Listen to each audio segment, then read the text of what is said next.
Hey guys, Alex back again. A few weeks ago I did my top 10 favorite album opening tracks. This time I'm going to do my top 10 favorite album closing tracks. Now, this is just my personal opinion. You might have a favorite album closing track that didn't make the list. There's obviously loads I didn't consider for this list, but this is just my opinion. There are some really obvious choices in here, but there are also some choices that may surprise some of you. But like I said, it's just my opinion. So let's get into this. Obviously, this could change with time. This is not set in stone. This is just how I'm feeling right now. But coming in at number 10 is Africa by Toto off of Toto 4.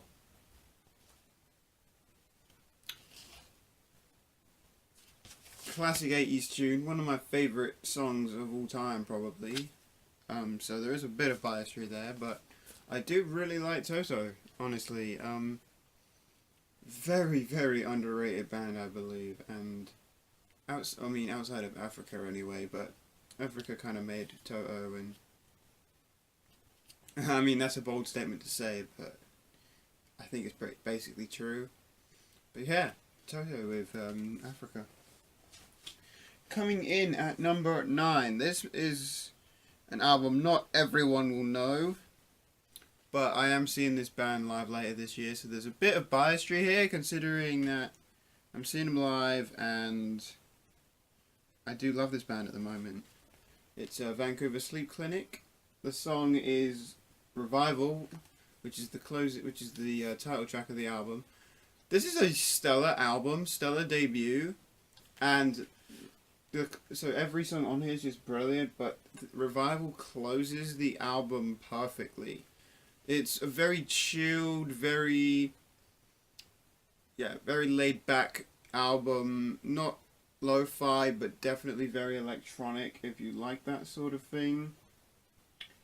Definitely very, very good. A nice way to close this album for sure.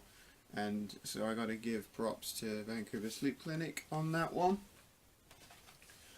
Coming in at number 8. Now, some may argue that this artist has better closing tracks, but like I said, it's my opinion, and the song is Fame off of David Bowie's Young Americans album.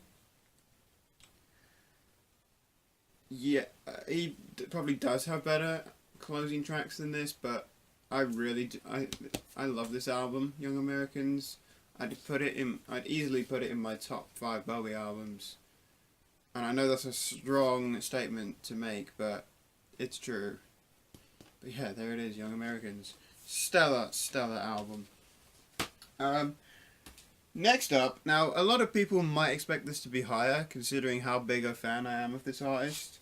But I didn't want to be too biased in this choice, which is why there's another band you're going to see a little later that's not any higher than they are. But this is Stevie Wonder, and the track is I Believe When I Fall in Love It'll Be Forever. I was going to put this higher, but I realized a lot of people like the closing track on this album, so I've put it a little lower on my list, and I didn't want to put it any higher because Stevie Wonder is probably one of my favourite solo artists. One of the only artists I'm trying to get complete on. So I couldn't be too biased. But yeah, when I made this list, this was originally a lot higher, but I pulled it down because I felt like there were better closing tracks, but this is just a solid album from start to finish. But again, like I keep saying, the effort to not be too biased in this video kind of took over, and that album came down. Coming in at number 6, and again, this is another artist where people might argue that he has better closing tracks. But for me, Before You Accuse Me by Eric Clapton on his Journeyman album is fantastic. I mean, let's face it, Eric Clapton didn't have the best 80s albums. Maybe because Phil Collins produced them, I don't know. I mean, I like Phil Collins, but as a producer, he's not that great. Sorry, Phil.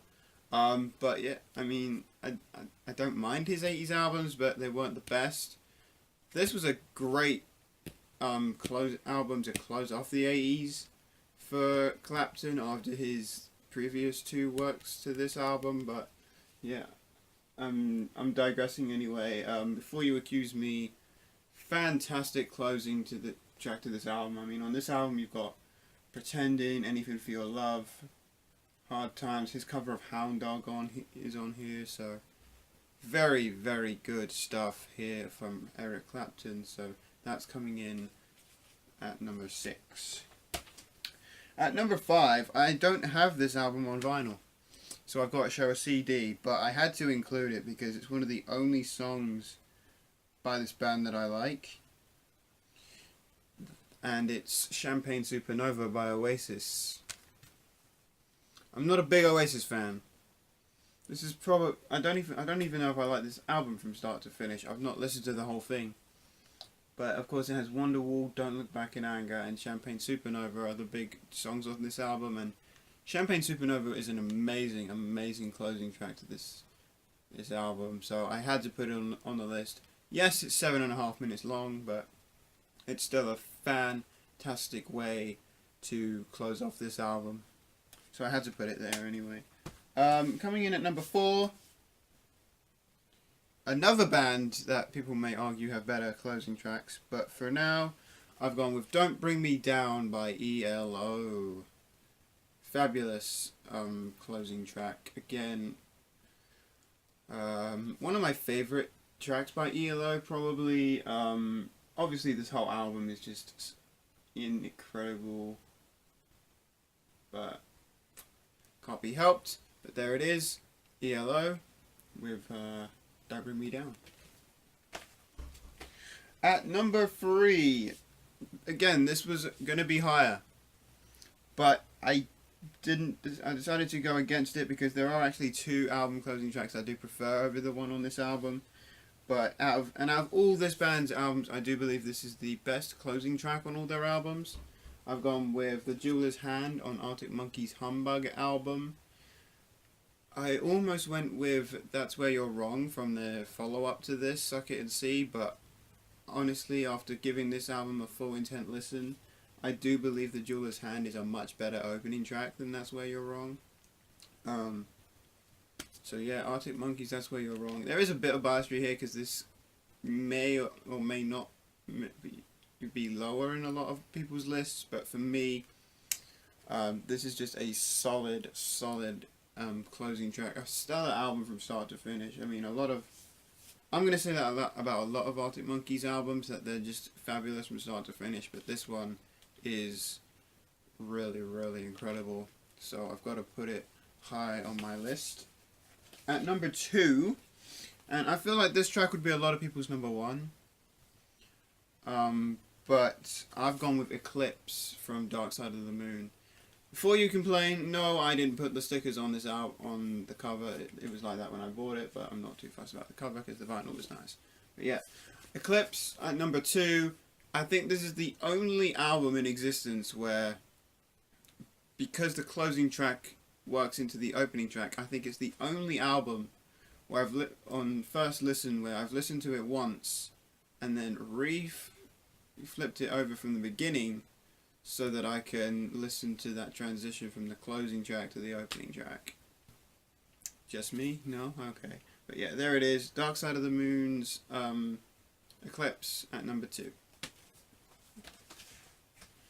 Or Pink Floyd's Eclipse from Dark Side of the Moon at number 2. And coming in at number 1, my favourite album opening track of all time. And again, you could argue this as being number 1, but this is just an incredible album anyway from start to finish. I just had to include this album because it's that damn good of a closing track. It's When the Levee Breaks by Led Zeppelin. What an incredible way to close this album. I mean, what have you got on this album?